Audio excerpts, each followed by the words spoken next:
Today is a conversation, Delokhotawi, where I have authors with me in studio that are going to engage in a very, very interesting conversation. Let me remind you that our Commercial Tuesdays focus on a number of themes. The first Tuesday, we profile one of our members and the work they do, and they tell us also a story of their journey, personal and professional. The second Tuesday is what we have today, which is the authorship, readership, and storytelling. The third Tuesday, we look at executive coaching and mentoring.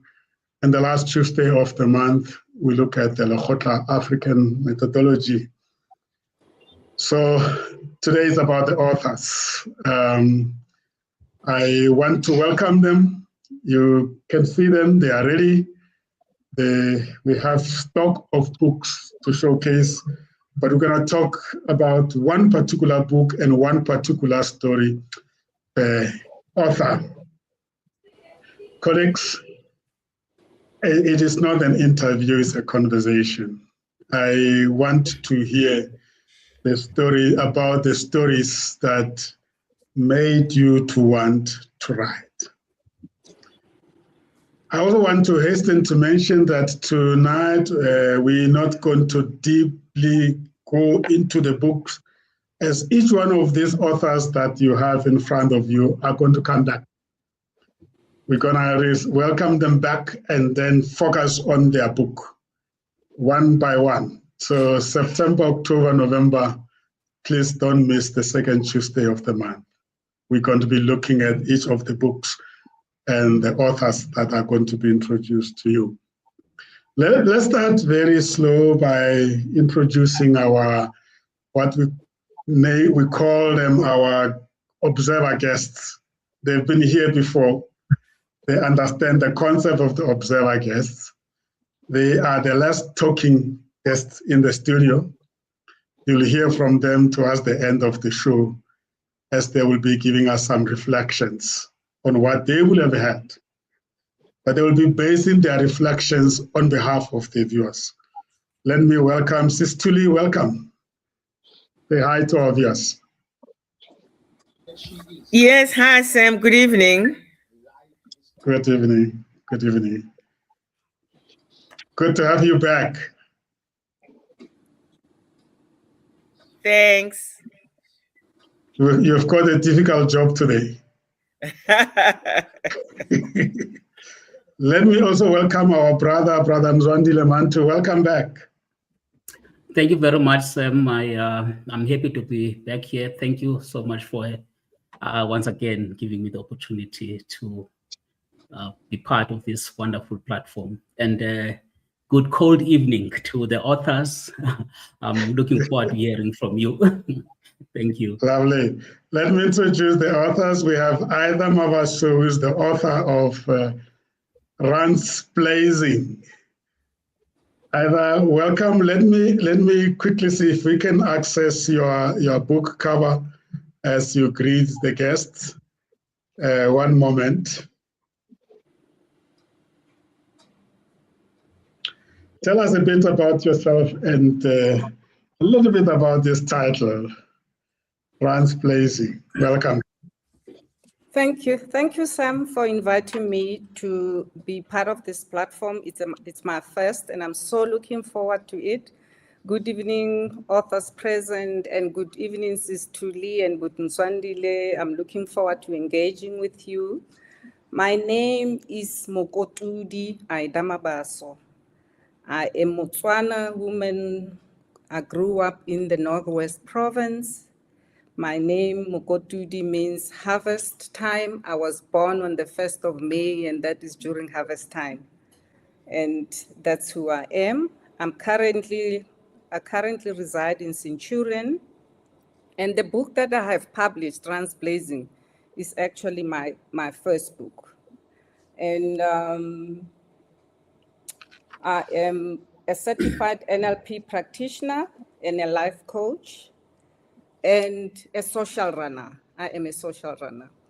So most of the people, when they see the title Runs Blazing, they automatically jump into conclusions that Runs Blazing is about running. And it is not necessarily so. I chose to tell my story through running. That's what it is. Runs Blazing is about a social runner who chose to tell her story through that, given the attributes that are gained from running, being mental, psychological, social, and lifestyle. And all of these require a huge amount of discipline, as you know. So my story is about living freely with curiosity, courage, and deep sense of adventure. It's a beautiful emotional journey.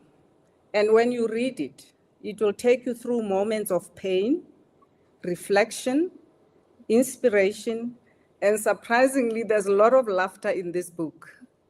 Because so I read in the first pages where I read about some of the reviews. Apparently, you can't hold it, but just laugh. But at the same time, ask why are you laughing? Well, this is so sad. We're gonna come back to that. Hold it there. I just wanted you to greet the guest and also just show the book cover. We'll come back. You're gonna hear more about your story. Just hold it there. Thank you so much, Sis Ida, and welcome to the show. We're definitely looking forward to hear more about your story. Wow. The next colleague is Lonwabo. I met Lonwabo at another book launch, and I'm glad we continued to be in touch. And today is here to talk to us about the book that he has authored. Over to you. Say hi to the listeners and tell us a little bit about your story. And of course, we'll come back and deepen their understanding of it. Over to you. Thank you, sir. Thank you so much. Can you hear me okay? Very well. Okay. I really appreciate this opportunity, and I'd like to stand on the proposal, on the protocol that has been set by Sis Ida, and to greet everyone, the viewers. It's such a privileged opportunity to be here today to talk about my first book, which is called A Gap in the Cloud. So my name is Lonwabo Patrick Kulati. There's a whole story behind my name, which we'll tell you one day, but the main thing is about joy. My mother gave me this name, but when they went to the Home Affairs Department during apartheid, so my grandmother gave me another name. So they were both African names. And so the Home Affairs official said, no, we need one English Christian name. So Patrick was put in there. But anyway, I'm not complaining about that. Basically, I was born in a small town in the Eastern Cape called Port Alfred. That's a town between East London and Port Elizabeth. And then during my teenage years, I went to live in Port Elizabeth because my parents were there. I grew up, studied there, and went to university, and then started working and worked all over the country, basically. Moved to KZN, moved to Cape Town. Now I'm in Johannesburg. And I started writing the book during COVID, and I'm sure I'll have an opportunity to just give a bit more background to it. Thank you. A Gap in the Cloud. Gap in the Cloud. Beautiful story. I won't spoil it for the viewers. You're gonna tell us more about it. Thank you. Thank you. Welcome, my brother. Thank you, sir. Mr. Tep, my friend, I met Mr. Tep at the Comenza conference, the 20th anniversary African conference of Comenza, and I said, this is the story to be told. Over to you, my brother. Sure. You make me blush. I greet you. Gamoga. Galibicho, I am Mr. Tap, which is an acronym for Tebogo and my English name and my surname Popedi. So that's TAP. That's how I go by the name of Mr. TAP. So I am a visually impaired male who is actually an advocate for persons with disabilities, a radio presenter, MC, and a runner, did I say? And so forth. So I'm a social runner as well. And everything that I do, basically, it's dedicated to transforming one's life, one step at a time. And yeah, man, and I'm also the visionary behind one award-winning recognized radio station, which is Skills Village Radio, which is a radio station specifically designed for and by people with disabilities. So I grew up Florida, and I got the benefits or the opportunity of living two lives.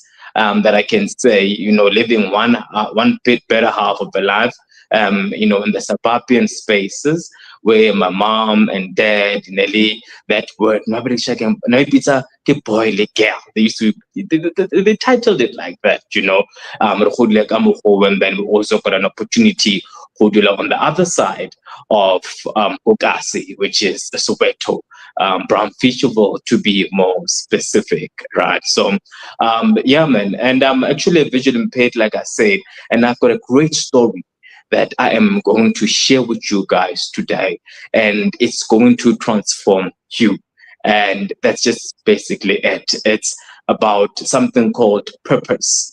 And I'm glad that I found my purpose in life. That's where I'll park it for now. Thank you. What a title, Mr. Tab. How I lost my sight and gained my vision. That title just attracted me to have a conversation with you, and I'm glad you are here today. And I hear that you are preparing for your first Comrade Marathon. Absolutely, sir. So not easy, very scared. I'm still shaky about it. I'm meeting our coach, my coach this week. We've got like 10 months to prepare, and I've got a couple of months to make it or qualify for my first 42 kilometers in time. Not just completing it, but completing it in time so that I can qualify for Comrades. The 100th edition of it. That's it. So I'm very happy, looking forward to it. I'm definitely going to do it. I'm going to have a great time in it. I've got a coach already here on the platform, so I'm safe. We'll all be rooting for you, Mr. Temp. Absolutely, sir. Thank you. Yeah. Wow. I wonder at what point does one realize that there is a book here to be written? I wonder. I think let's hear it from you. What triggered your decision to start telling your story through the book? Let's go back to you, Ida, and sit with your story that you had started telling us. You said that there's a lot to take from your book. And a lot of people, when they see the cover of your book, they start thinking about running. What is the story behind the book? The story behind this Runs Blazing is, like I was saying earlier, the attributes that carried me. In life, we get tested and about all sorts of things. And sometimes you don't have answers. But I'm one of those ladies who we call ourselves a 5 a.m. club or 5 a.m. gang. You wake up at that time when people are still asleep, you're already on the road. And that morning, those morning runs, that's the time when you are able to think, to come up with possible solutions. And by the time you finish a run, you think you're ready to take on the world. So the question is, at what time did I think it was the right time to write my story? it was when I stopped seeing failure as a personal inadequacy. Because I believe most of us, we have a story to tell, but we are afraid because we are scared of being judged. We are afraid for so many reasons. So when that feeling started, that's when I realized I think it's time to claim my story.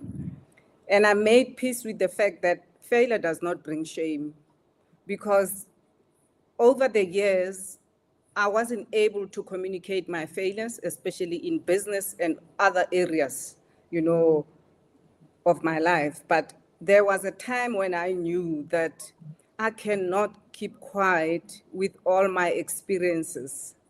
It's life lived recklessly sometimes, and life lived too carefully, and where you think there was never a balance. But then at the time when I was confident enough to put my story and share my story raw as it is, that's when I knew that I have grown and I was ready to share my story. Wow. So what is the story? My story is, looking back, I look at what I have achieved right now, right? Both in sports, both in life in general, and the person that I have become. And all of that is because of the running. What happened was in 2015, I had the privilege of being a co-founder of a running club.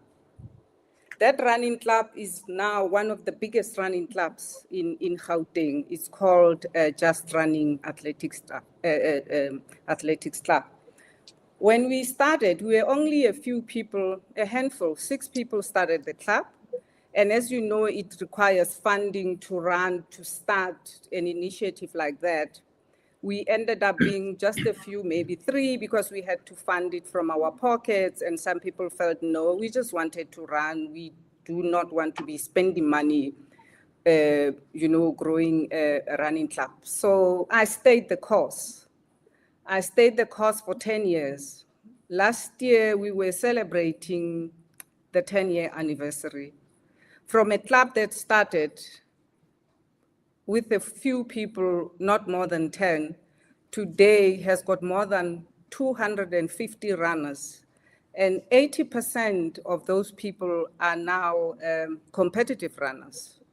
They do comrades, they do ultra running, they travel the world. And just like me, they have beautiful stories to tell because they have changed lives in the process. Lives have changed for the better. So that is my story. It's not only about me, but it's the lives I've impacted in the process in that 10 years when I was on the road. Is those lives that I've impacted, and that's actually what prompted me to tell my story.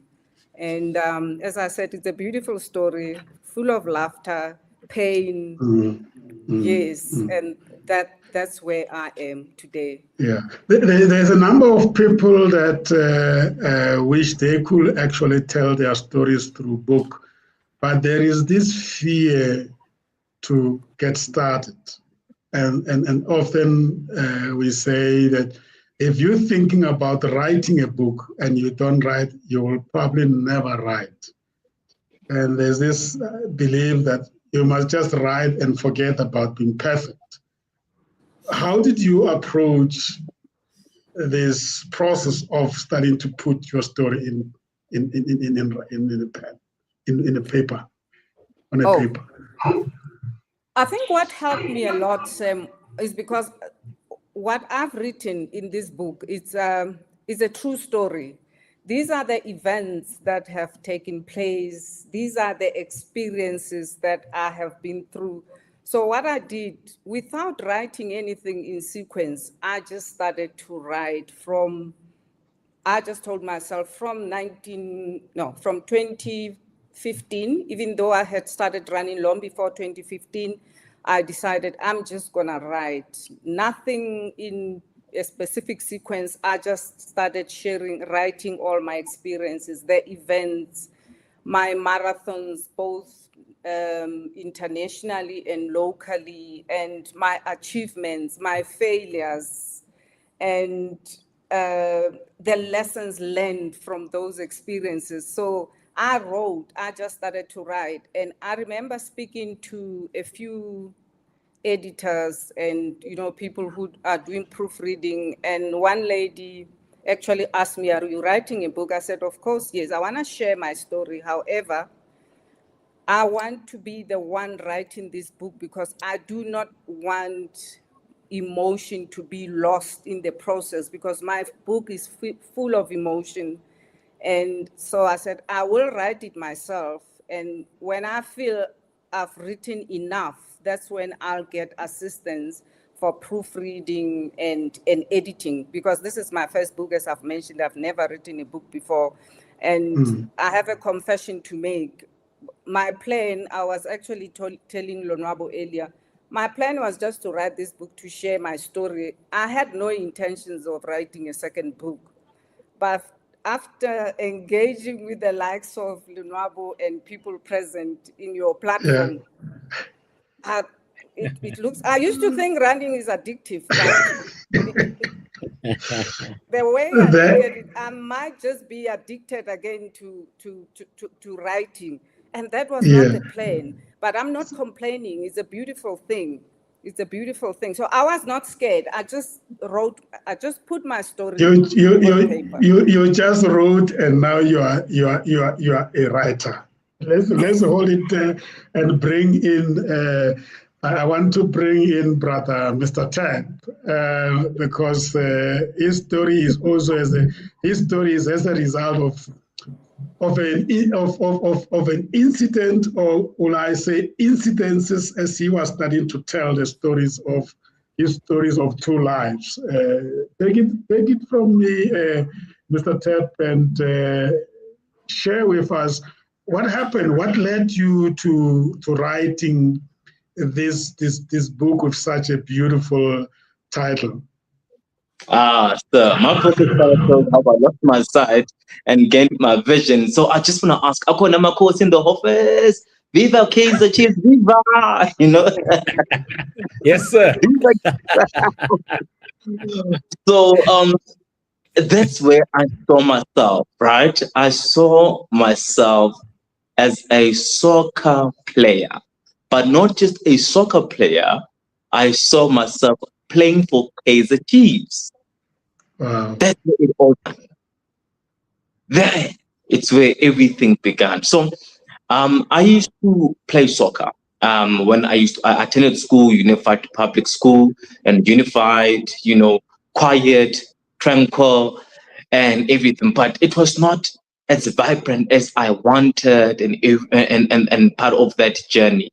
So there was a time when the RDP houses were then released within the other side of Soweto. That's when my parents then moved from Unified. We then moved to Soweto, Bramfisherville to be more exact. And that's where an opportunity and my love, I saw my dream come true. Because there, I can say 60-70% of a young man wants to be a soccer player or then plays soccer for a certain team. Very vibrant, very, very active. And right there was a team. The team was called Juventus.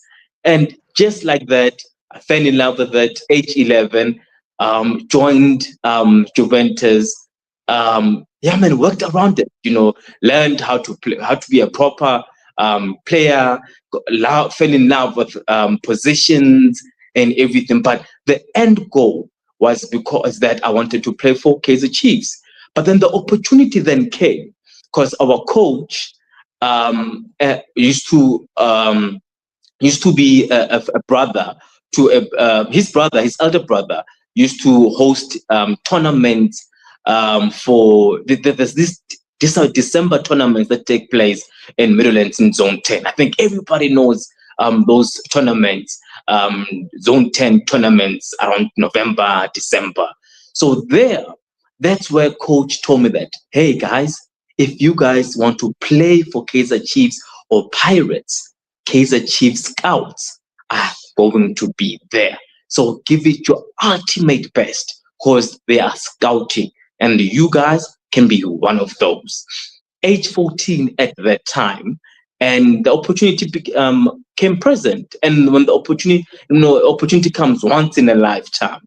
So there was a match that took place, and we jumped in, and there was a Kaizer Chiefs scout, and I think it was like 2 or 3 of them, if my mind serves me correctly.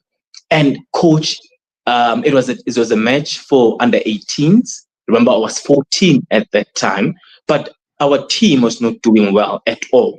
So coach was like, Mr. Tab, I was Mrembole at that time, right? Terminator, they used to call me. Terminator, Vana, Wabona, Ramukol. Second half, jumped in, and sure, I did it. I did what I'm good at and what I wanted to show, and just transform within the match.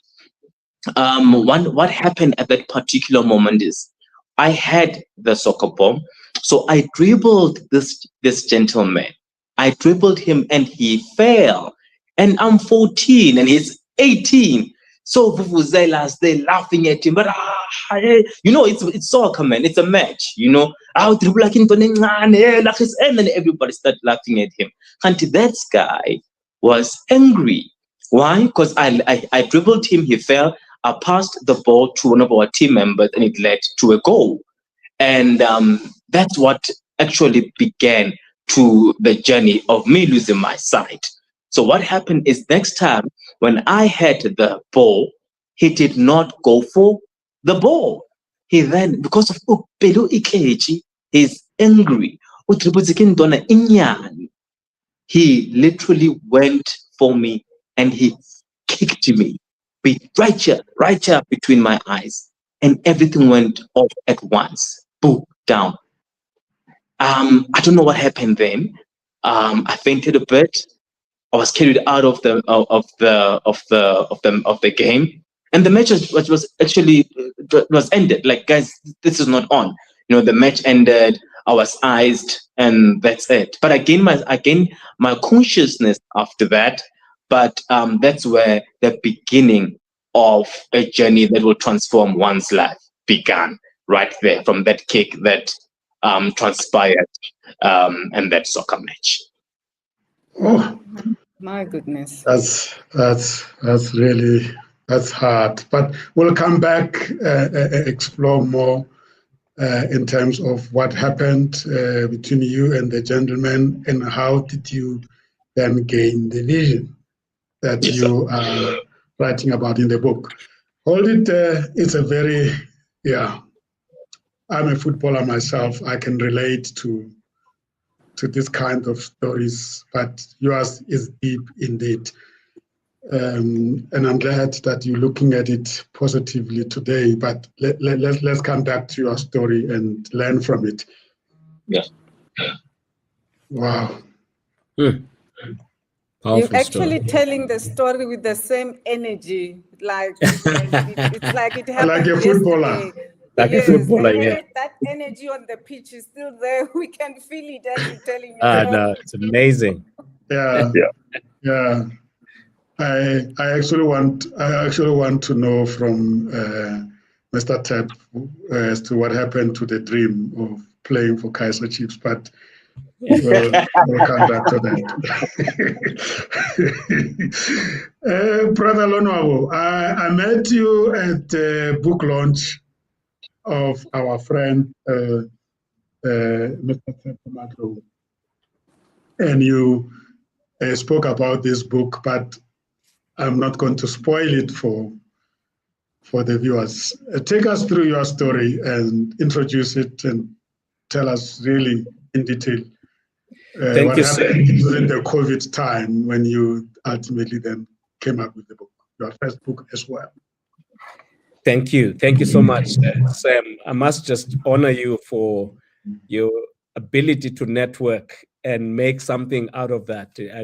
I feel like it's a skill that we all need to learn to stay in touch and keep in contact. So my story, thank you. My story happened, okay, there are two places which I want to start. I was traveling from Johannesburg to a small town called Pietermaritzburg in KwaZulu-Natal. Then that was 2017, and I was still staying in Cape Town. I had moved up to Joburg then. And so I was very, very tired after being on a speaking journey for about 3 weeks following one another. And I was going to a board meeting there for an organization on whose board I was serving. So I was very tired. It was a small aeroplane, one of the small ones. So I went to sleep, and I really wanted to sleep. And so we took off. The weather in Joburg was clear. It was early evening. It was beautiful. The air was calm and everything. But as we took off and I went to sleep, and I heard the captain say, "Ladies and gentlemen, I'm being informed that the weather in Johannesburg, in Durban and KZN is changing. So, but I'll keep you informed." Then I went back to sleep. And then I must have woken up by the turbulence that was shaking the aeroplane. Strong winds, driving rain, lightning illuminating the whole aeroplane, rumbling of the thunder. It was just something, it was a scary experience. Now, I have a policy. Other people may not agree with it.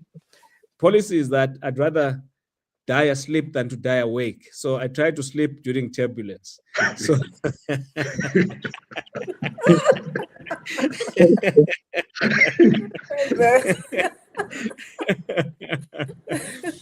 so the journey continued. I think he said, when we get to Pietermaritzburg and we cannot land, we're going to circle a couple of times. And if we cannot land, because the cloud cover was so thick and it was so low, we're going to go to land in Durban. And so I must have dozed off because I overheard him. Maybe after having had his circling, he said, "Ladies and gentlemen, we found a gap in the cloud." And then as he was saying that, he was landing the aeroplane through that gap. That evening, I took out my pen and my notebook, and I started scribbling this title, "A Gap in the Cloud," because it reminded me so much about my life of clouds and gaps. Clouds are difficulties. Gaps are moments of clarity and opportunity. And so that story ended there, but I started having this thing at the back of my mind. That evening I couldn't sleep because I was writing this thing, but I didn't write the book. I moved on. Fast track to 2020. I now just moved to Johannesburg in January, and in March, we had the COVID-19 and the lockdown and everything like that. Now, people from my hometown and from people that I knew were literally dying. I was attending online funerals and so forth. And I had this book, which was called Made to Count, which I was reading at the time. And I noticed in the book, there was a fear that they call it atychiphobia. It's a fear of saying, if I were to die now, what would people say this person was here and left behind? And I was looking at my children saying, people are dying. I can die. I could die. And what would I leave behind if I were to die now? And this atychiphobia stuck in my head, this fear of, you can leave a house, but what else? What is the legacy? So I thought about this during COVID as I was sitting at home. Two stories came to my mind as something that I felt I could leave to the world. The first one, I call it a personal life-threatening crisis, which was a diagnosis of advanced cancer in 2011. But I didn't want to write yet another book about cancer survival because there's a lot of that. Then the second story happened I was diagnosed in November 2011. And then in February 2012, the chairman of the company I was working for, I was leading at the time, I was the CEO, and phoned and he said, listen, the board has made a decision to close down this business and this organization and let go of yourself and the staff. So please put together a plan that will help us to do that. So I now have a personal life-threatening crisis and a professional livelihood-threatening crisis happening at the same time. And so I was sick. I was going to hospitals. The cancer was a horrible story. And I tell all of this thing in the book, but as I said, I wanted just to say how. So the book really is about resilience. It's really at the core of it is about how do you bounce back without blaming anyone, without complaining, without, accusing and being angry. So I went through a program which was called a New Start, meaning nutrition, exercise, water, sunshine, temperance, air, rest, and trust in God. I went through that program every day. At home, we changed everything to make sure that my food was going to support my immune system in fighting this cancer for 4.5 months. And I went through that program. I went back to hospital. The doctor said, Mr. Kulat, whatever you had been doing, it has reduced the cancer cells in your body. I went and basically I went to do an operation, but it did not have the effect that it would have had because I had bounced back through that. So that was one struggle. Then that was a personal life-threatening struggle. Now I needed to go back to the professional. So it's a long story I tell also in the book about how do you as a leader deal with crises that happen unexpectedly. And I write about the stuff that I did with the team that I was working with at the time. Up until at the end, although we couldn't change the decision, because at the beginning we wanted the decision to be changed. I even went to the Minister of Energy at the time to try and get this decision changed because they were in the petroleum industry at the time.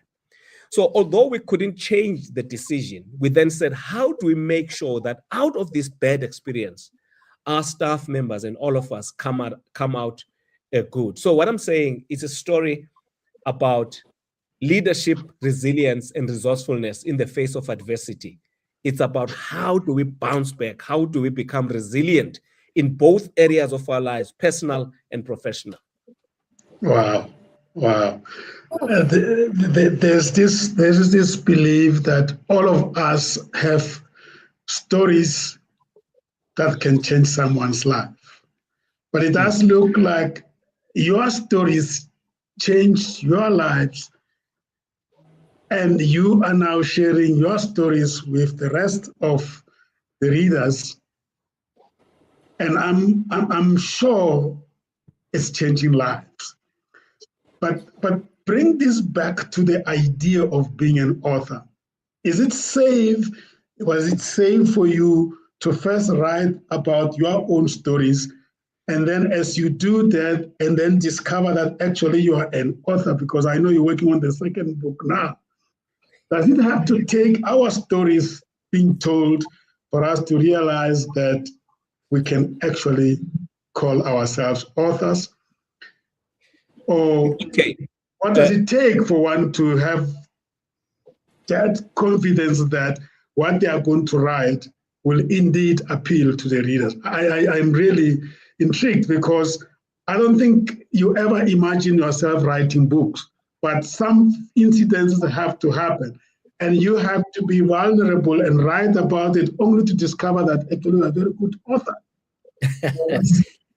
Yes, I think for me, my story is similar to Ida. When I was writing, I was literally writing for my children. And I didn't even have the idea of the book cover, the idea of the editorial and all of that kind of stuff. I was writing a story so that it can be there. and make sure that people, my children. And then, but as I was working with the editor, and then they started talking to me about all the elements of editing and so forth. So then I realized as I was working that as people were reviewing the book and giving me feedback, and I realized that this story was actually resonating with a lot of people. I tell you, after writing this book, I went all over, literally all over the country. I went to, Nelspruit, Limpopo, everywhere to tell the story about it. Well, the most important thing about being an author is a story that resonates with people's lives. That's what I believe people want. They want to reflect themselves in your story, but to see how you came out of it with lessons for you to share. So I now have the second book, which I've worked on, which is called Take the Gap. Now, I'm sure we'll have another opportunity to talk, but in terms of what you were asking me about now, I was just saying that I went into the process without knowing that I could write. In fact, I went back to the first time I think it was in the early 90s, when a friend of mine, I went back to remember, when was I first told that I could write well? A friend of mine, we were in a group of guys, and then I was there, and then I was elected to be a chair of this organization, and I wrote a speech, and I shared with the guy. The guy was so excited. In fact, when I wrote the book, I told him that that's the guy who encouraged me and told me that I could write. Wow. Wow. Mr. If I may. Yeah, carry on, Ida. I'll come back to Mr. Tep. Yes, Ida. Thank you, Sam. Lunabo, listening to your story, if we were to write our experiences about life and throw all of those pieces of papers in a basket, and maybe we get Sam to shake all those papers and then you pick one, I will be looking for mine. Oh, not yours. I will pray that I pick my own experiences, not yours. That's how profound this story is. This is an exercise we used to do during team buildings, in corporate, where when you will complain about our lives, our personal issues, and they'll say, write your story on a piece of paper, throw it in a basket, they shake the basket, then you pick one. And you look at the one you've picked, and you'll say, sorry, I think I need my list back. Thank you. That's why I believe. Can't wait to read your book. Thank you. I Mr. Tep, I strongly believe that if we intentionally focus on translating our African storytelling into writing, I think all of us actually could be authors, because storytelling is an African thing, and I believe that it's the safest way to tell the story in a book, and then later on really develop the authorship side of it. If I look at Mr. Tep's story, he was pursuing a dream to become cozy player, so much so that he was causing havoc to the so-called established players. But an incident happened, and so as a result, that dream was not achieved, but a new dream, a new vision was achieved. I assume, Mr. Tep, you wrote the book when having lost your vision already. And I guess that brings me to explain why the title and what is that vision that was revealed through you losing your sight. Sure. I just want to add in something quickly about, the storytelling part of things. I'm Christian and grata what God has done using the power of the word, right? When you write, it's the power of the word. When you speak, it's the power of the word. So using word to transcribe one's life or its journey, it's beyond. It's a great journey, and it can be told beyond. So coming back to your answer, and something that I also like about about storytelling is that I love it when it's load shedding at home. I just realized that over this year that load shedding is very good at home because we sit as a family, and my mom, 77 years, just tells us, that other, when I was young, there used to be this, and she tells all the stories, right? And that's what we grew up with. This is what we know of storytelling, and everything, So I think that's very dope, actually. Like she's the word dope, but yeah, I love what you. I hope you understand what I'm trying to say. But coming to your question, sure. How I lost my sight and gained my vision. There's a difference. And I only saw the difference when I lost my sight. So I realized that sight is something that you can see right now in the present, right? Right now I'm in a room, and I can't see anything beyond that. Nothing until I move out. So that's sight. Narrow, here, present, now. But vision, it's beyond that. So me writing a book gave me the power of seeing things that I can be that I couldn't see when I was sighted. There's a lot of things that I've seen. Right now, we had a discussion that I'm going to complete Comrades Marathon, right? But one would say, hi, ganjani kozawuboni. No. I saw that. It's a vision. I visioned myself running, starting the Comrades. You see, 42 kilometers, qualification, flying over to KZN, preparing, running my 86 kilometers, completing it in record time before 12 hours. That's my vision. I've ran my race already. So I'm just going to complete that using the power of the eyes right now. So that's power of vision. And it helped me a lot. I've understood the power of vision only when I lost my sight. Because everything was narrow.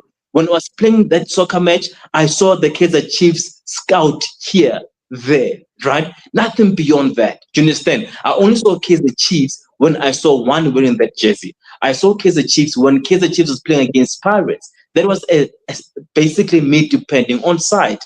But the moment I lost my sight, I saw a broader vision, which is permanent, and it has helped me transform my life forever. So that's my understanding, and that's what helped me to be where I am currently right now as the Mr. Tab, the power of vision. That's why I believe you can see when you go to vision, when you're in organizations and so forth, they want the vision of the organization, vision of a company. They don't want sight of the company. No, they say the vision of this company is to achieve 1, 2, 3, 4, 5 years, 3 years, 10 years from now. It's that beyond the dependence of sight. So that's how I explain and I understand vision for me right now. Wow. And I know that you are not just the author, you're also a motivational speaker. And you indicate as well that you're also a broadcaster. Look at so many talents that I just emerged as a result of that transition. Absolutely. Yeah. So book is the book writing a way of revealing ourselves? Sure. I think so. I think so. Yeah. What happens when you are sitting down at your desk and you are writing? What are the things that those who are not writing are aware of that you would like to share with them? Because we often meet you when the book is published and we don't really go back and say, how was the process? Share with us what happens to you, what goes through you as you are writing the book and what gets revealed that people don't know of either. Oh, thank you, Sam. You know, listening to all the other authors speaking about their book only confirms that, you know, we're part of the human race and life was never meant to be perfect. Because I think life doesn't reward perfection. And the day when I woke up and I realized that I actually do not have to be perfect because that's not what life requires. All I needed to do was to take one honest step forward. And that honest step was to put my life experiences on paper as honestly as I could. And I managed to do that. And we often read about, people often write about their successes, their success stories and the glamorous lifestyles that come with it. But it's very rare that you read about what it took for them to get where they are or to achieve what they have achieved. And I would like to hear stories like Lonwabo's story, to hear stories like Tap's story, because it confirms the very same thing that I used to worry about years ago, that, you know, before you tell your story, it has to be polished, it has to be glamorous, because you want to be perceived in a certain way. But then I grew up. Life adversities taught me different, that you don't have to be perfect. And for you to stand there boldly and own your mistakes and your successes, that's the only way you can make an inspiration. You can inspire other people. And I'm inspired by what I'm hearing today, and even more so thinking, you know, we keep ourselves in these bubbles thinking we should not struggle or life shouldn't be a struggle. But unfortunately, it's gonna be a struggle.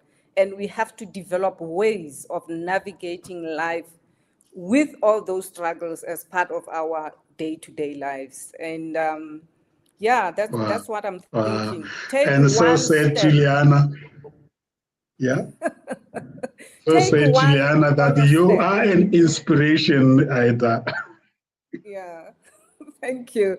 So one honest step forward. I think that's, to me, that's the message that I can give, and move away from, you know, trying to be perfect. Life hasn't rewarded me when I was trying to be a perfect person. I was never rewarded for that. But with honesty, I saw a lot of good results with honest decisions that I took. And they happened to be the right decisions because I faced them with honesty. Wow. I think, Lonwabo, thanks, Aida. I think, Lonwabo, what I'm hearing here is that if you are to tell an authentic story through a book, just write and don't edit. Up Yes. front. Just write, Yes. because I guess the reason why people don't write it perhaps is that they're trying to be perfect, as Aida is saying, and then before they could write, they start editing their story, and then we don't get to hear their story. You're spot on. So one of the things that helped me is, in fact, I write it in my introduction. I says, something wonderful happened whilst I was writing this introduction. Unexpectedly, I found my old journal in which I wrote an interesting entry on the 20th of March, 2012. So as I was writing writing the introduction, I popped up and I found a relevant story from an entry that I had made 8 years ago. So journaling is very, very important in the process of writing for those people that are inclined in that direction. But also, it does help to read other people's views on what the topic that you're talking about, because also you can get stories from them. Sometimes people write about themselves, which is fine, which is, just write your story up until the end. But sometimes your story can be amplified by other people's stories. So I do a lot of that. So the third element is the research that I did. In other words, going online to understand this concept more and so forth. For example, I shared the story, the whole thing about atichophobia, which was a new term. So I needed to go online and understand what it means. So, and I think the third element is, the fourth one is the issue of storytelling. Before we joined online, I was sharing with you another story around this storytelling. So let me just say that again, as you asked me to do. So this guy was given a dog as a gift. And so this dog was already old. It was not a puppy. And the owner of the dog gave him pills for him to give this dog every day at a certain time. But he didn't explain how to do that. So the guy went home, took the pills, and tried to feed the dog. But every time the dog had to take the pill, it would close its mouth. And the guy tried to open the mouth, force this thing, but this thing would gag, and the whole place would be messed up. So he did this one day when another friend of his was at his house visiting. And as the visitor saw this, he said, "What is going on?" And so he told him the story. And he asked him, "Tell me, what does the dog like to eat without any struggle?" And he says he likes to eat peanut butter. And so he says, "Take a spoon of peanut butter, put this pill inside there, close it up, and let the dog eat the peanut butter." And the dog leapt the peanut butter together with the peel. The next thing, the pill is inside the body of the thing. And the guy said, that is how stories are. Sometimes people do not know that they can get help from a story of Mr. Tep, or of Ida, of myself. But when it is put in a book or any published material, look at films. All those things, the movies, are stories that are packaged in a way that people can absorb them without necessarily knowing, but enjoying the journey. So I do want to encourage people to collect stories. When you're watching a movie, when you're reading a newspaper, collect stories so that when you ultimately write your own book, you can have some things that you can grab and put to amplify your own writing about whatever topic you're thinking about. Beautiful stories, that on its own. Yeah, I thought you did mention that when you started writing, you just wrote and never worried about editing. But at some stage, editing came into it and transformed your book into something that you never imagined. So just explain to our viewers why it's important to put editing at the back burner while you are still telling your story, and bring it later, and how powerful that can be for emerging authors, if understood. Yeah, okay. Sam, what I can tell you is I have a sense of humor, and that sense of humor keeps me going. And there's one thing that I'll always hold on to. It doesn't matter what I'm going through, but I will always find a way of laughing at my mistakes. And it has kept me going. For some reason, it makes me to be softer on my side and not be too judgmental. Because I always remind myself, it's okay to make these mistakes. Yes, I've messed up here, but I'll come back tomorrow and try and sort it out. I know I'll do better in a few months' time. So I was afraid that the editor or the person who will be doing the proofreading is gonna mess up my emotion that I want to communicate to the reader, to say, this is how I want this story to be told, the way it was, with emotion and all that goes with it. So I did not want assistance. Even when she started working on my book, I sat with her line by line, and she'll be saying, "No, Sis Ida, you can't write this. And I'll say, why? And she say, no, maybe you can't put it on paper. I say, no, you're going to put it on paper because that's exactly how it happened. The reader will decide for themselves how they consume it, but it's exactly how I want it to be understood. And Rand's Blazing was published in May, at the end of June. The first 2 weeks of May, I had already sold more than 50 books before even the launch, Wow. right? And then I asked myself, I do not know much about books and writing and all that. All I knew is I put my story in a book, and the few people that bought that book decided to communicate and share my stories with their friends, and I got a lot of orders on that.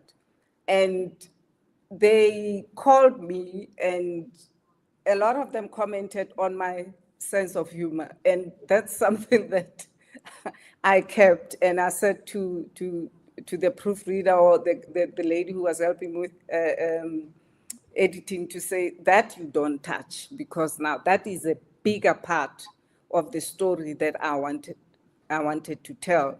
But listening to Mr. Taps and to Lonwabo and about keeping journals and stuff, I can say, even though I did say I was not going to write a second book, looks like there's a chance, a big fat chance that I might write a second book.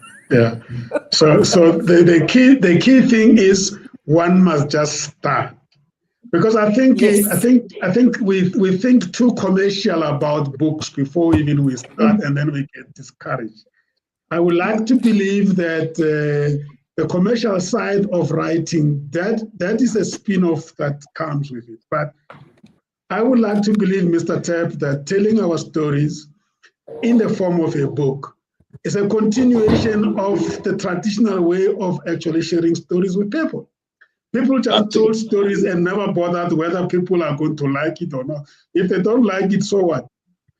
But then, of course, in today's world, though so many stories get lost because people are just too scared to write about their stories. And I think if it wasn't the incidences or events that you experience, I don't think we'll be sitting here today, Mr. Tapp. If I didn't meet you and you told me that story, I don't think I would even have invited you, because I saw the book and then I saw the title and then you shared the story with me. I said, this needs to be told, because at the end of the day, it's not about the book, but the story the book is carrying.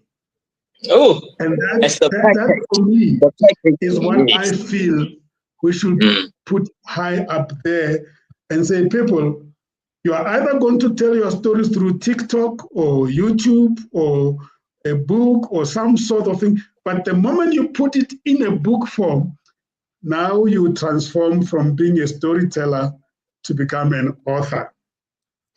Am I right, Mr. Tapp? I'm sure you ended up worrying about editing, proofreading, publishing, printing, distribution, marketing. All of a sudden, you are now in the business of writing books. Mr. Tapp, what do you say? I love that, and I just love what you just said. It's the packaging part, and the team has been talking about it over and over again, right? It's just you are packaging the story and delivering it to the near and far. So I also just want to tap into what you guys have expressed as well. So the journey of writing is very lonely for me. For me, it was a very lonely, and I realized there's a number that I relate to, which is the number 8. Most things happen 8, 8, 8, 8. It took me 8 months to write this book, and I wrote this book the year in 2022. I think me and you, my brother, were at the same time. You know, I did it. I started writing in 2020, and the journey was very lonely. But let me tell you why I started writing. I did a lot of motivational speaking, but I was approached by one of the ladies, the station man, the managing director of National Council for Persons with Disabilities, like, Mr. Tapp, you are so good. Why don't you write? Why don't you write a book? I was like, yo, nah, buga. But yes, write a book. How don't you write a book? and tell your story like oh, but no, I don't know where to start. No, just write a book and then we will support you. How? No, you just write the book. When you're done, come back to us. We'll see how you want to help. Do you understand? Just having a support sometimes, knowing that it's just that. And January, I started 2020. After 2020 cricket, I started writing my story. And I just started. 8 months later, I was done, submitted, and tell you something about editing and everything. The way it is, or the way I submitted it, it's how it came back. There was not much of editing that was done because it was clean, it was clear, and it's just as transparent as I wanted to be. It was the truth. I like how my sister explained. That's how she wanted the story to be told, and the recipient. So that's how my book is. And that's why one of the people who read my book, they will say, Mr. Tab, hey, there was a spelling there. That's what I wanted. That's how I experienced it. That spelling error, it's there. But that's what I received at that particular time. So receive what I received, so that it has to be as truthful as it can be. So yeah, that's how it was from the very beginning to the end results of this amazing book, which is How I Lost My Sight and Gained My Vision. Wow. Mr. Tab, you're taking me back to some memories. Let me also, just to affirm what you're saying. The writing of my first book was a very lonely journey, I must say. This is my first book as well. This was the lonely journey. And in fact, when I ultimately published it, I was so tired. And I was so nervous as well, because I did launch it as well, Lonavo, at the City Lodge in Newtown. I was so nervous. I remember carrying all these books and saying, my goodness, I wonder if what the experience going to be like. I think we must come back and have another session about the experience of writing the first book and demystify this myth that writing is the most difficult thing. The first book is likely to be lonely and is likely to be very, very difficult, but it's actually a transition into something amazing.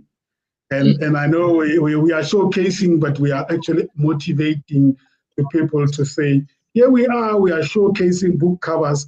We had not written books before. We didn't go to a writing school. We just had stories of our lives to tell. And as just like Lonavo, I now, but the most enjoyable book was this one. And then I will stop showcasing. It's really, it's not showcasing, it's motivating.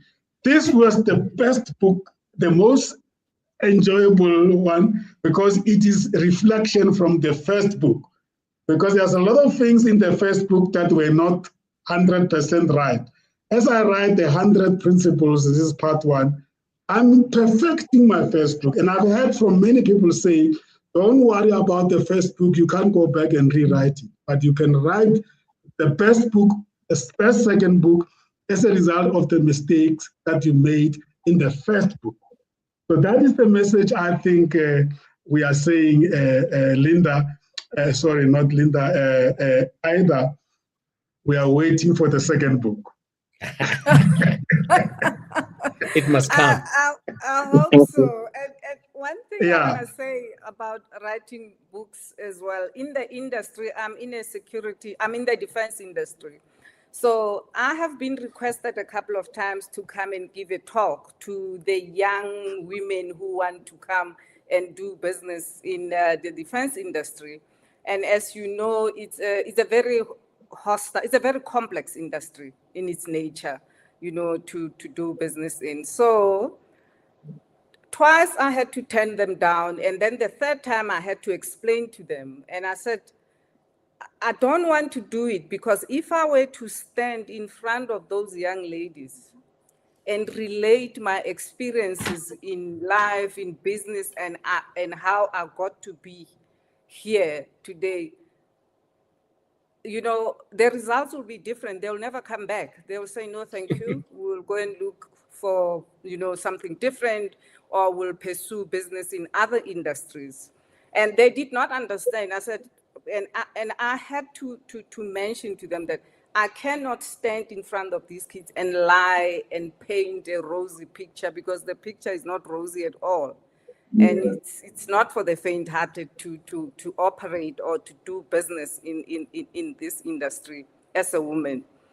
And they understood. Then I said to them, okay, I will be writing a book, and I would want all these ladies who are interested in coming on board, they should read this book, and maybe it will give you a better understanding of why I never accepted the invitation to come and tell these kids about how rosy it is and why I am in where I am because of, you know, all the nice things. It's not glamorous at all.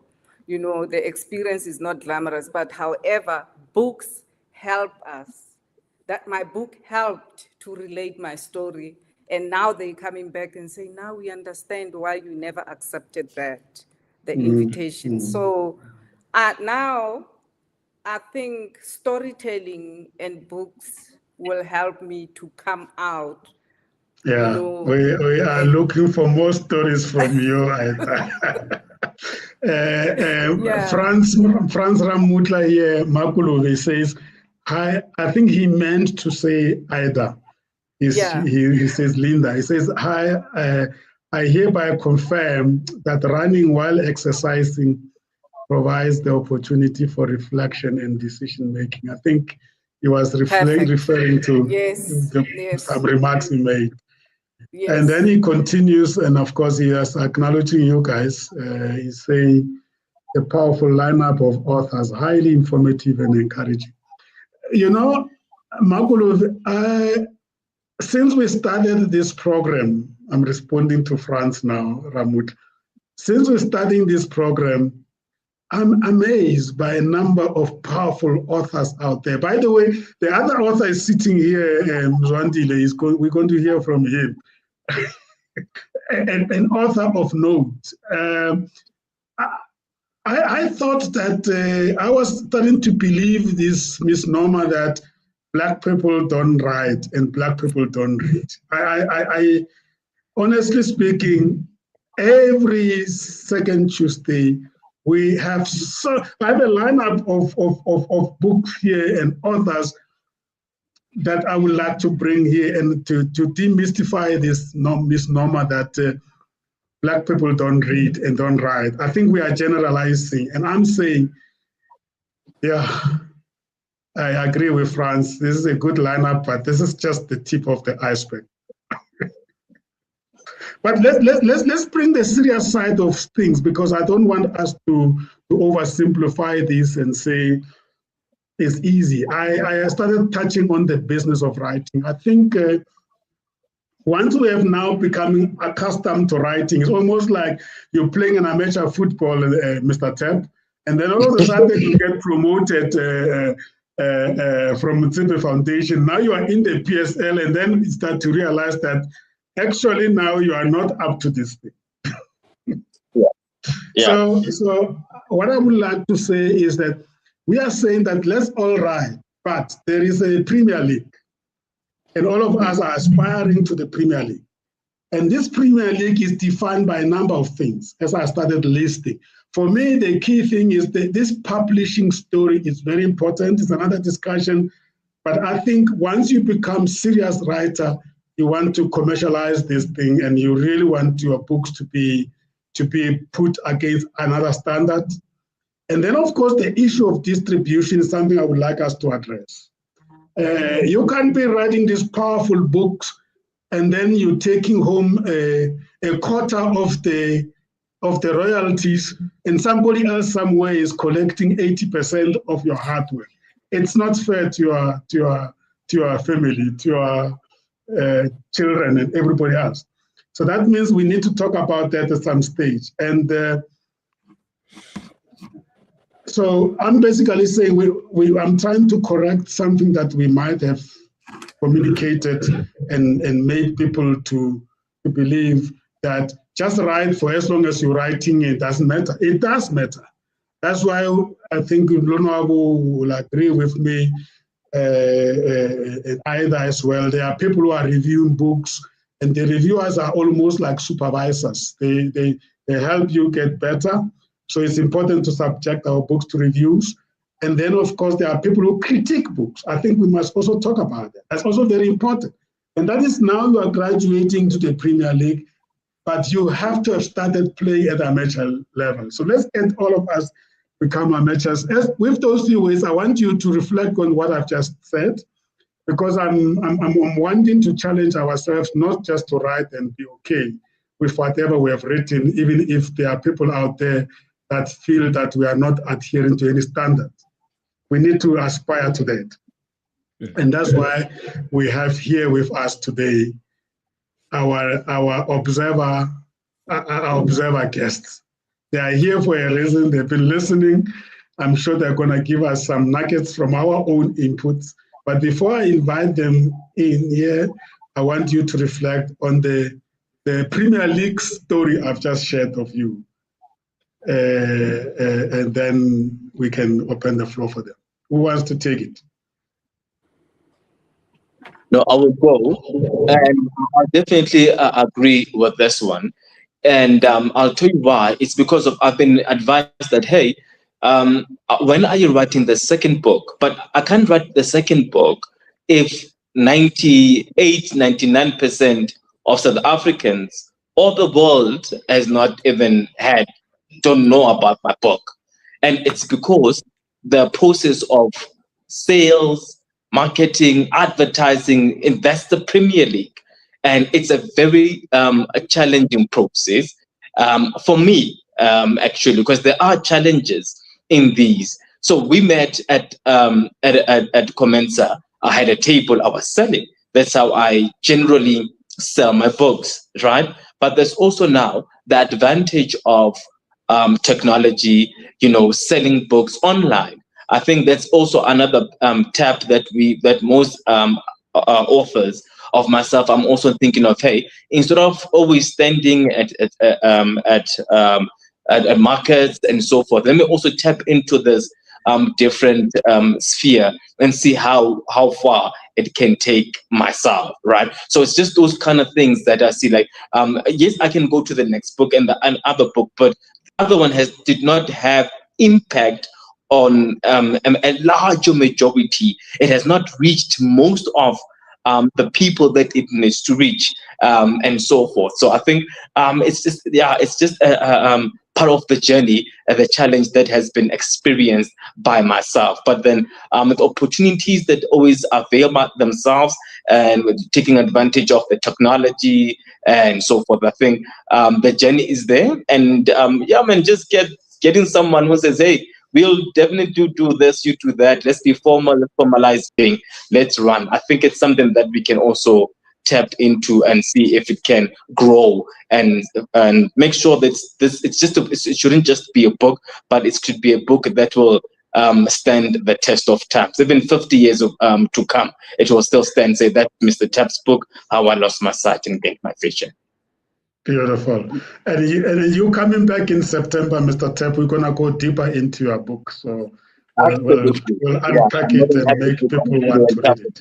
Yes, it's very deep, yeah. Thank you. Can I come in just to support what Mr. Tapp was saying?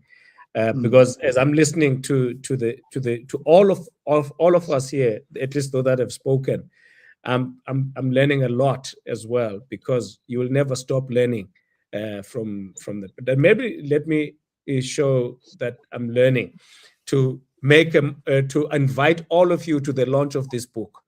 All right, Take the Gap. How the undermined, the underestimated, and the underdogs can turn their experiences into success. So it's going to be launched on the 27th of August at Old Mutual in Clearwater Mall. But we're going to go online I had a meeting with Old Mutual today, just to make sure that that people, when they come back from work, they can come and participate in this.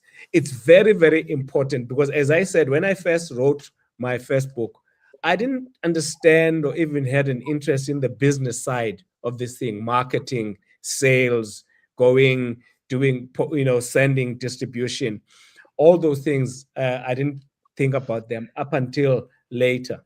Now with the second one, we're trying to do things much better. But you are right when you're saying we need to learn.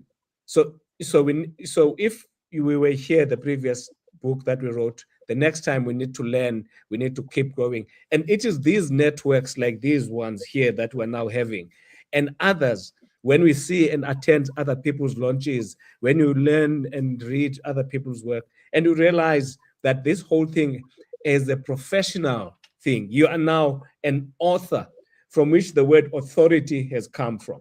So, for example, another important part which I'm learning, this book, the second book, as much as the first one, it's the second book is more, for your corporate, for your leaders, for your HR, for your learners and learnership and development, speaking to executives and all of those kinds of things.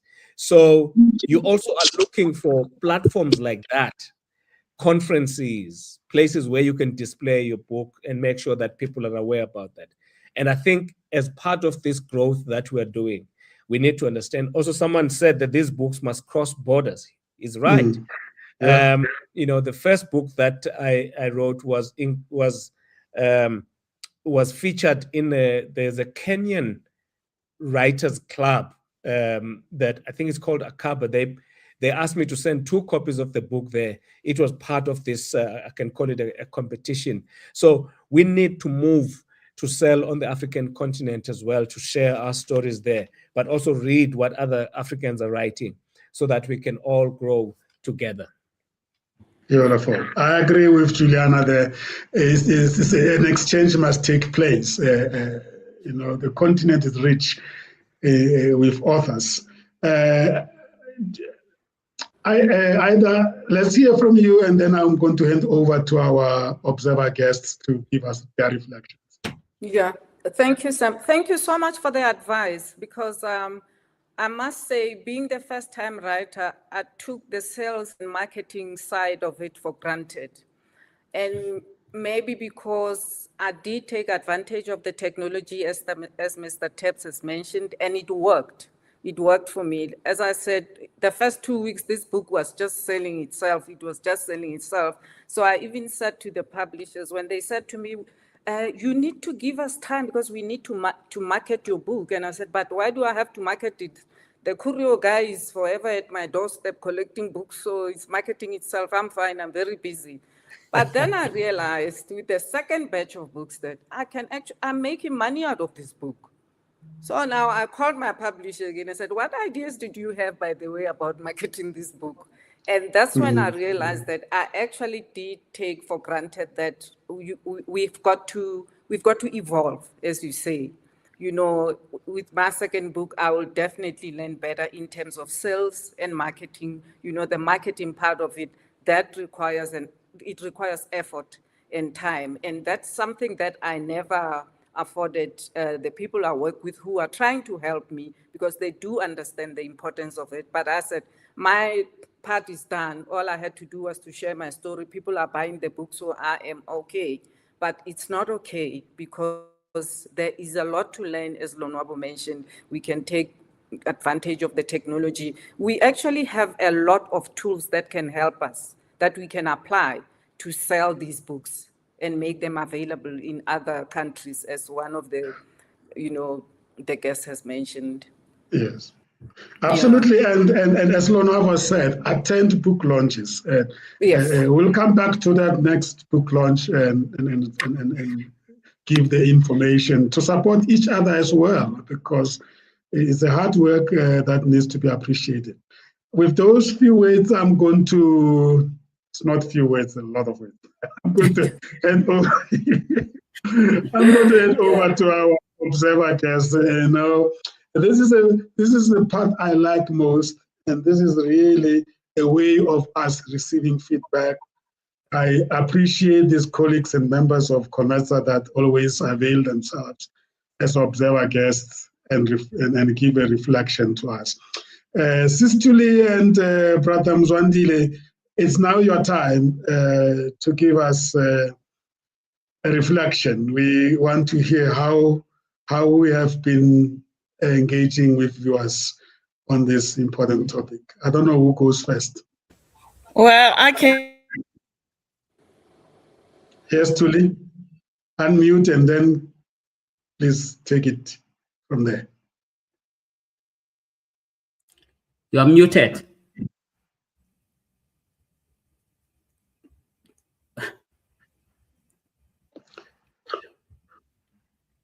Julie, you want me to unmute you? Unmute me, Sam. Yeah, we can hear you now. Okay. Wow. What a wonderful Tuesday evening. Just amazing and really, really inspiring. And I want to talk about the book that's sitting in my head, but I am inspired to say the least.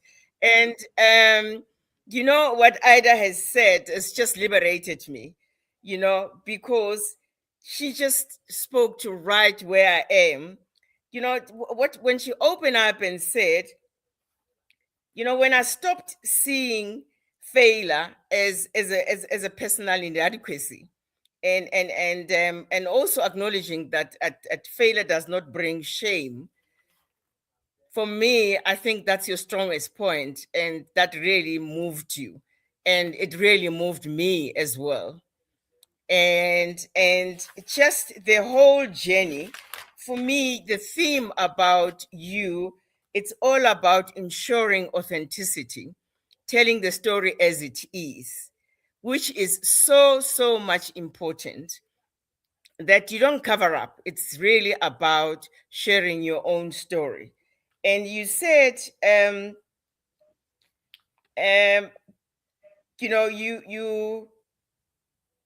you discovered when you were reflecting in your life and realized that you were ready to share your story, that you realized that you've reached a certain point in your life. And I think for me, it's really a good point to start from. And it's authentic. It comes from you. It's not competing with anyone. It's not about what anyone else is doing or what has done. And then when Sam was asking about, wasn't it difficult about you writing a book? Your answer also comes from authenticity. You said, it's a true story about my own experiences. And in the way that spontaneity, how you wrote it, that you didn't even have to do, a sequence of chapters, whether they make sense and all that. And also when I think you said, was it somebody who was reading wanted to help you edit, you said, no, I don't want that the emotions should be lost, because this book is about my own personal emotions. So for me, that authenticity radiates right through the story. And then that, the last part you said, we're just part of a human race. We're not perfect. And we just have to take one honest step forward, one step at a time. And also, what I also like about yourself, you mentioned that you have a sense of humor. And, you laugh at yourself. Your mistakes make you softer to yourself. That is just so amazing. And a friend of mine also told me about this type of behavior, that it's holding lightly. And when you hold lightly, you are bound not to be disappointed in life. Thank you so much, Ida. And Thank you so much, Julie. I'm humbled. Thank you. Thank you. And the next one was about Mr. T. who said his whole the whole sad story about how in life you go about in life with innocence, that you're focusing on a goal. You want to be in the Premier League, you want to do, and just somebody comes out of nowhere that then aims to destroy you and destroy your life, and that your talent actually led to this very a terrible tragedy of you losing your sight by the gift that you had. What's encouraging for me is how you tell the story. There's no sign of anger. There's no sign of jealousy. There is really no sign of that. It is just no bitterness about it in the way that you go about it, and how you reframing now and defining how sight is now. It's for now. It's for the present. And then vision is really beyond. That really opened my mind as well. That vision is beyond what you see, and they're really demonstrating right through the power of your vision, and really looking at the learning that was said. Even Olonwabo mentioned that we have to learn to each other, to say the challenges that you learned in the first book, the distribution challenges, that you are open about it, you are learning, and then that I just believe that you are going to really go places. I really wish you well in your journey. And I think already, as you say, you do a lot of public speaking. You are motivating a lot of people, especially people, some of them who are living with disabilities. I think you should continue doing the great work. And I don't doubt that. I think the other book will be coming. And I'm waiting. I'm waiting with excitement for that. And I've color coordinated my comments. My Lunabo's journey. First of all, I'm still intrigued, Lunabo. Why did you believe rather die in asleep than being aware? I think it's a story for another day. Yes, it is. Yes. And how, sometimes destiny works, that when the pilot said, we are going to land, a gap in the cloud has happened, that how you captured that and you kept it with you. And it's just amazing how, sometimes this, life happens, destiny happens, and how it just captures you and leads you elsewhere. And really about the journey, the theme about your journey is about legacy. It started with everybody was dying during COVID. And what will my children say? What is this story that I want to leave behind? What is this legacy? Least did you realize that it was not only for your kids, it was for all of us. And we are so grateful to that thought, of hanging on to that, of writing, and also, the whole thing of your will and determination on being faced with the personal tragedy and, of course, the professional tragedy almost at the same time. But that didn't stop you. Your resilience came through, and your will and determination in fighting the illness or the disease, and in the same way as the bounce back and being able to work, even though it was not the ideal solution with a professional crisis, but you went and made sure that you step out of that. And I'm sure your colleagues, even today, they still remark about how you've dealt that. And And it's all about, the story is also about changing lives. And you said the story with how do you sell a story is about becoming an author. It's about sharing a story that the people resonate with, that people see themselves out of the story. But most importantly is how they see you getting out of it, which provides motivation and inspiration and through it. And then the last point is about the learning as authors or new authors or first-time authors that learn from each other and collect stories from others. And now, like and encouraging the other authors here that look at networks, look at platforms, conferences, and even the most important one, that we are African writers. So the cross-border writing and making sure that your books are distributed, because we are part of Pan-Africanism or Pan-Africa. So I'm really, really inspired, and thank you for sharing and sharing so well, so authentically, so easy. You make it look so easy, but in the way that you've related it, it's also very inspirational. Beautiful, beautiful. Thank you so much. Thank you. Thank you so much. Wow. Much appreciated. Mzwandile has long crossed borders. He will tell you that he contributes writing to a number of newspapers here, the Home, Mail and Guardian. Thanks for sharing that article. I'm going to look at it when we finish here today. And the Namibian newspaper, Amen, the author of Note.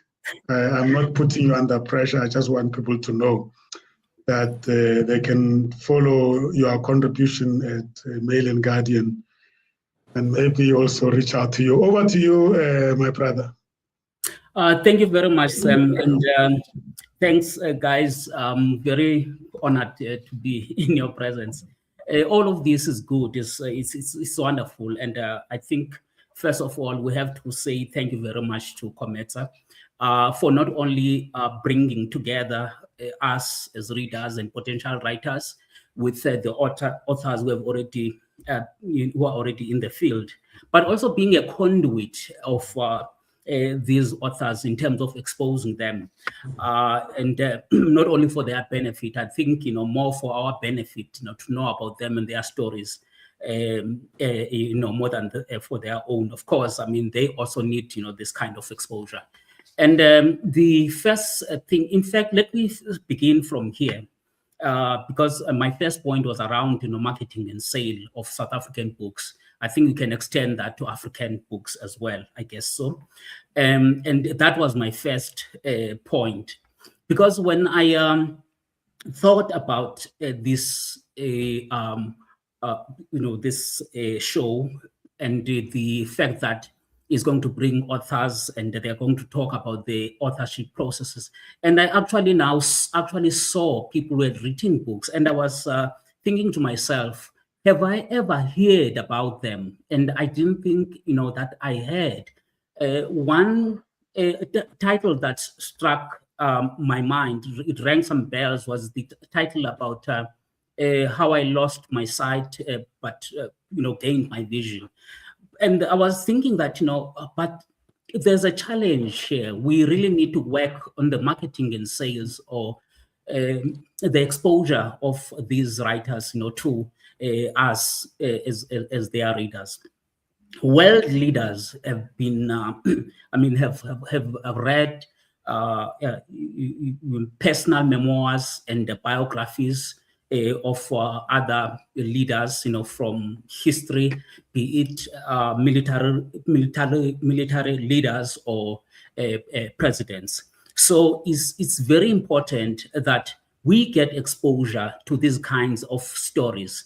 Personal memoirs and biographies might be personal to the people who produce these stories, but there's more to them, because you learn from these stories their struggles, if they are talking about their struggles and how they have managed, to overcome whatever they've been struggling, with. And I think it's important to point out that you have people who have been on the path of self-destruction because they didn't realize that what they were going through is something that other people have been experiencing as well, which is making this whole thing of personal memoirs and biographies and other personal stories very, very much important. And now the other point that I wanted to speak about is there a gap between the readership and the books? Are we not experiencing here in South Africa or anywhere else, especially in South Africa? Let me talk about our own context. Are we not experiencing a gap here between the readers, and the authors? Is there a place where, as South Africans, you can actually go and find that these are the authors that we have, and these are their stories, and these are the titles, so we can come to this place? COMETSA has started that, thanks to Sam Sima here, the process of making sure that, because now I know that I can come to COMETSA and say, Sam, I know that you're bringing people together. So what is of interest from the people of South Africa, be it writers or people who are doing other things that are interesting and of public interest as well. So where can we go to find our authors? Where can readers go to find their authors? Because had it not been for the invitation that I got from Sam to be here, I wouldn't have known about these wonderful, wonderful authors, and their stories. So what do we do about that? And the other thing that I thought, we should also look at is to what extent does does technology compete with readership of books? Have we become a nation, or in fact, a global citizenry that is so captured with short sound bites and Twitter 48 characters of communicating information to us? Are we not too captured by that? And to what extent have we become, as the nation or people of the world, to what extent have we become too lazy to read books?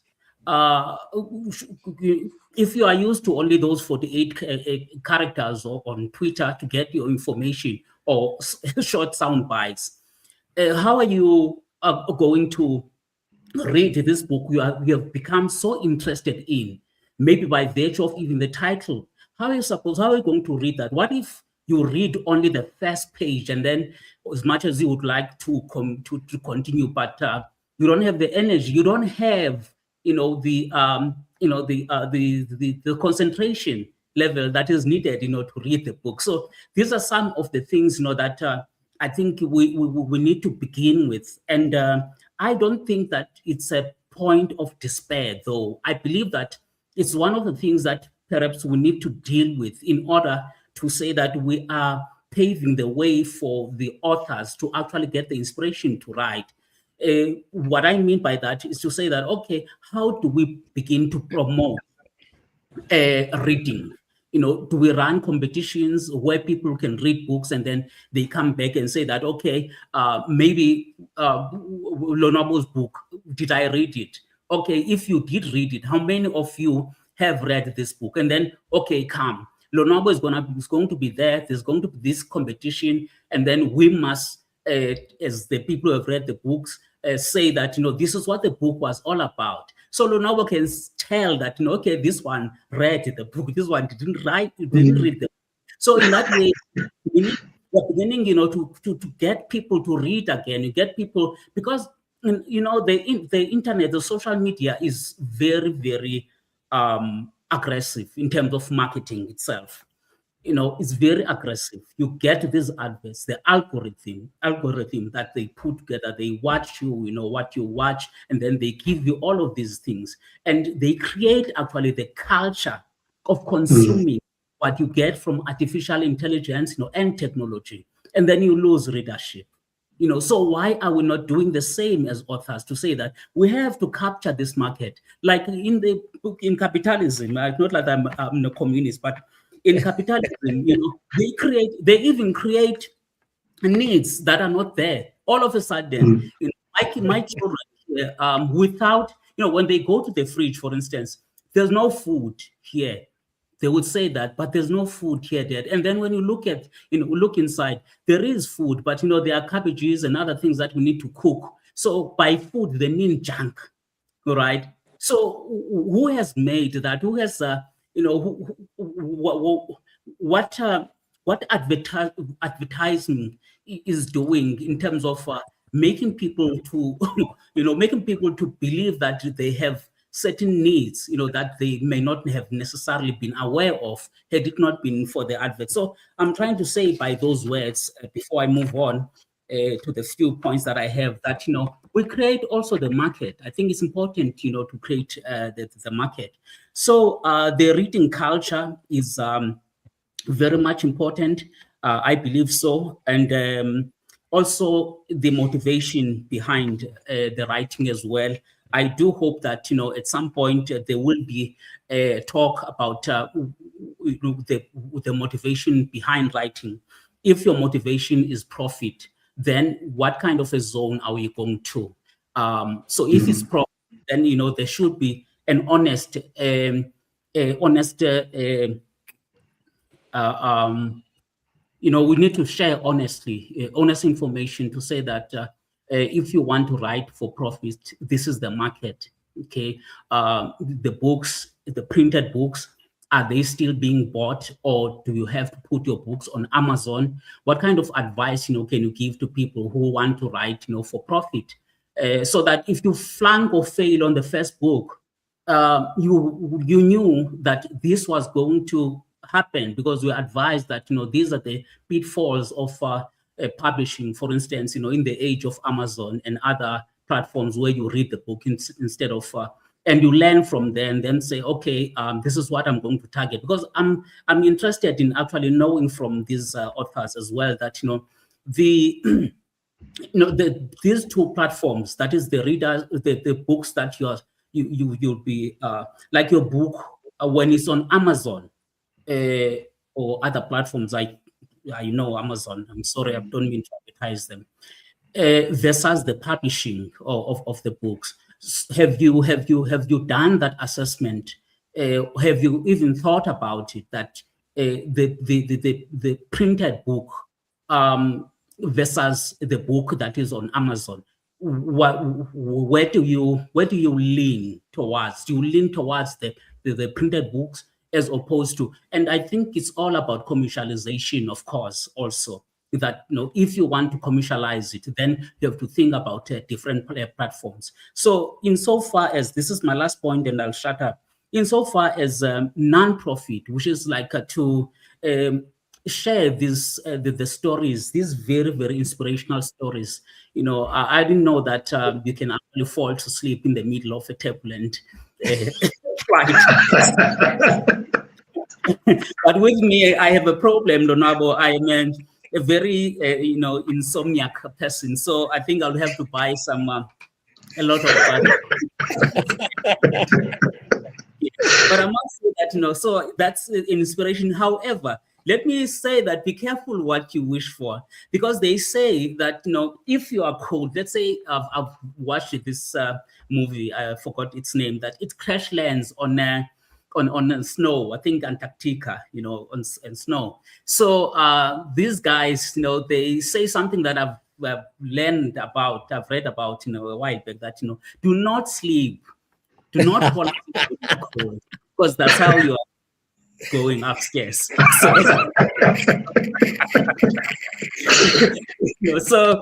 So those inspirational stories, Sam. So how do you then, because like this, you know, the authors we have here, they are inspirational. So when we're inspirational, it's like, you know, the reason for my writing is that I became a social justice warrior before I became a contributor to public discourse. So meaning that, you know, I want people to read my public opinions. So then that then means that if you are interested in not only having written the books, but in also making sure that people read. So what other platforms, what other things can you do? Because you want your story to be out there. You are not necessarily into profit.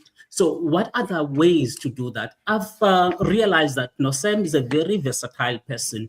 Insofar as technology is concerned, he's very, you know, dexterous when it comes to artificial intelligence as well. So that makes me think that, you know, people like him can give. Well, I'm not undermining you, others. Yeah, I'm not making any judgment about your own understanding and knowledge of technology. But what I'm trying to say is that, you know, now, what if you also start a vlog? What if you start a blog?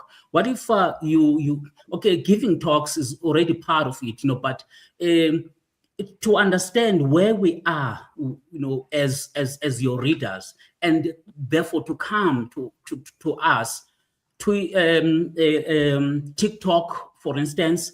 So all I'm trying to say is that, you know, we want to know. We are so proud. I personally am so proud of you. I really am, and I'm so happy. Thank you, Sam, for bringing me together with these authors here. I am so proud of you. I'm inspired. There's something that actually resonated with me when Sam shared a document that tells us not to drink coffee on his show. And there he was saying that, he sends you that stuff that says, you know, don't you dare drink coffee on my show. Except today because of cold. Today, I defied him today. You know, I decided, no, I'm gonna defy him. I did apologize to the colleagues that today is exception. Yeah. So it, you know, there's some ways written that, you know, don't edit, you know, just write. You know, and I was thinking that, you know, okay, I'm not a book writer, at least not yet, but this is exactly what I went through. My first public opinion, you know, it was so difficult to write because, you know, I was editing, you know, in my head, and it was not coming together. So I could not, and then it became easier and easier and easier, you know, to write, you know, as I went on. Sam, I do hope that this is not the last time that you are giving us as the viewers this opportunity to interact with these ordinary people who have done extraordinary things, you know, such as writing books, motivating people with their stories. Thank you so much. Thank you so much. Thank you so much. Wow. Thanks. Let's give our two observer assessor guests a round of applause. Thank you so much, colleagues. This is what I said to you, that this is the part I enjoy most, because we get to listen to hear how we landed. Thank you so much. And let me acknowledge also the colleagues on the line. There's an input from one of our colleagues, members, Marilyn Mabunya. It was inspired by my experience as social worker. I think she started by saying, let me put the first one that she put here, say, the session was both informative and inspiring. It was encouraging to hear the authors share their writing journeys and what inspired their stories. I have recently completed an adult coloring book. Wow, that's good. There we are. That's another author. And then she continues to say, it was inspired by my experience as a social worker, focusing on hope, healing, learning, and development. This session has encouraged me to continue sharing my experiences and creating resources. There you are. This is beautiful. This is what we want to hear. I'm sure we'll have her one day in the studio to share with us what being a social worker what made her to write from being a social worker and seeing a need to bring these issues of healing into the space. We are really inspired. Thank you so much. And then, of course, Juliana and many others that contributed, Franz Ramuta as well, Makolo. Ladies and gentlemen, let's quickly give our guests, our authors, opportunity to tell you how we get hold of their books and how to get hold of them. Who wants to go first? Let's go with you, Ida. How do people get hold of your book? Okay, thank you, Sam, for the opportunity to share my contact details. You may send me an email to Ida at Rekotso,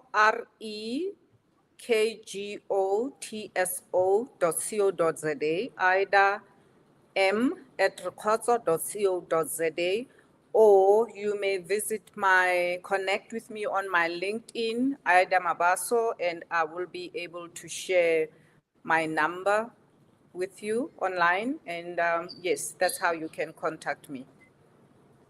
Beautiful. And you will be back on the second Tuesday of November, Ida. Don't forget that. Oh, yes. Thank you. Thank you. Thank you so much. People can get hold of me if they visit my website, which is www.kulati.com. www.kulati.com. That's my website. But they can also get in touch with me on WhatsApp on this number, on WhatsApp, not a call, 070-789-9047, or email info@kulati.com. Now, if you go onto my LinkedIn, you'll find me there. On Facebook, I'm there. But I also have a YouTube channel and Instagram channel, which are called Take the Gap. You can go and see some of the stuff that we've done there. But I just need to say that people can buy the book on Take a Lot in Amazon, but they can order directly from me, and then we send it to them through PEX as well as Postnet. And then we can send you all the details in terms of how to pay and all of that for the book. And then we send the book to you. Thank you. Beautiful. Do you mind repeating the second book launch details once again? Okay. And how people become part of it? Yes. So the launch is going to be on the 27th of this month, August, at 5:30 for 6. It's going to be at Clearwaters, at the Old Mutual building there. We're still working on a poster that's going to go out tomorrow, but it's going to be there at Old Mutual. We're partnering with them in terms of the venue there. We will be having some refreshments, so people can just keep on my Facebook page, on my social media. They will get this information. But it's going to be on the 27th. It's going to be Thursday, 27th August, in the afternoon or early evening, 5:30 for 6 at Clearwater in Randburg. Beautiful. Well timed. And of course, we have you back on the second Tuesday of October, same time. We'll go deeper into these two books, especially the new one. Thank you. Thank you, sir. Beautiful, beautiful. Mr. Tep has left us, but if you want to recollect about the book, How I Lost My Sight and Gained My Vision, and he is back next month, second Tuesday, and we're going to talk deeper about his new vision and all the things he does. Thank you so much, ladies and gentlemen, and our two observer guests.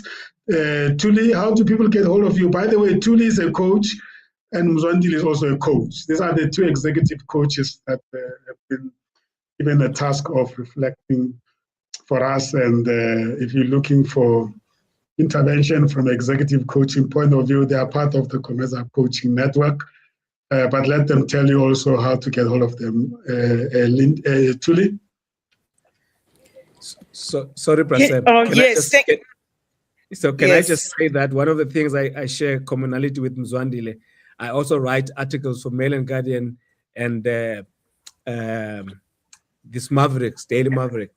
So maybe we'll meet one of these days. Wow, look at that. That's another connection. I'll definitely So you see, Mzwandile needs to follow up with a book now. I mean, all those pieces of opinions needs to be compiled together into a powerful book. I think I leave the challenge with you. Thuli? Yes, thank you so much, Sam, and thanks for the opportunity. People can get hold of me on LinkedIn, Machulani Thuli Mshe, and also on my website. The last time I didn't have a website, I was so embarrassed. Thank you for catching up on that one. Yeah, it's www.leku consulting. So that's that. And of course, on my email address, machulwanemshe@gmail.com or thuli@lekuconsultingservices.co.za. Beautiful. Thank you so much. Thank you. Brother Mzwandile? Thank you. Well, there's no need to get hold of me yet. And it's your fault, Sam, because before I become an executive coach and do the job, I need Prasem here, whom I've appointed as person who's apprentice to him. I've appointed myself as his apprentice. So I think, on a seriously speaking, I am undergoing. I graduated with a Master of Management in Business and Executive Coaching from Vets Business School. The degree was awarded on the 24th of March this year. So I think it's important to indicate that very soon you will be interacting with me, the people out there. My thesis was on career development and how coaching can assist with that. So I reached out to Cometsa so that I can get the practical experience of coaching. And the reason I think this is also relevant, Sam, is because I think it's important for people to know that there are some of us, at least I don't know about others, who are ethical enough to not jump from school or university into the practice, of coaching, because we don't want to mess people up, although we are not registered like psychologists, but we do have that responsibility to make sure that we don't really mess people up. So we need to be trained before we can go into practice. So my only claim to fame at the moment is my public work. Of course, if you want to read my articles, you just click Mzwandile Manto. I'm sure, leave the I though, it's MZWANDILE Manto, MANTO. Sometimes it's going to appear as Mzwandile Manto Kapiwapi. So I added Kapiwapi. Biwapi is my mother, my late mother. I added Biwapi as to honor my mother, who was very instrumental in my intellectual development. So, yeah, thank you so much. Thank you so much. You are blessed with so many coaches. Lonwabo is not just the author; he's also an executive coach. So you must cling to him. So, thank you so much. This is beautiful. Ladies and gentlemen, thank you so much. Of course, you can also get my books on Amazon. Mzwandile. My books are available on Amazon and also on Take a Lot. So that's my effort of making sure that the marketing side of it is addressed. And I think we are encouraging that and many other ways. Of course, self-selling as well. Either if you have a good network and you carry the books along, it's a wonderful way of contributing to the growth financially and even writing more books. Thank you, ladies and gentlemen. This was an extended session because we had great issues to address. This was our second Tuesday. The Comesa Tuesday is live here at Comesa Television Network, our video streaming platform that streams through LinkedIn, YouTube, and Facebook. My name is Sansima, and as stated, our shows are based on the principle we call the idea. We inform and entertain, develop, and educate, empower and support, associate, and network. That's the idea. The mind, the journey, the destiny. We apply our mind to the journey that takes us to our destiny. Let's see you next Tuesday. We're talking executive coaching and mentoring. Thank you so much, colleagues. Stay in the studio as we disconnect from our viewers.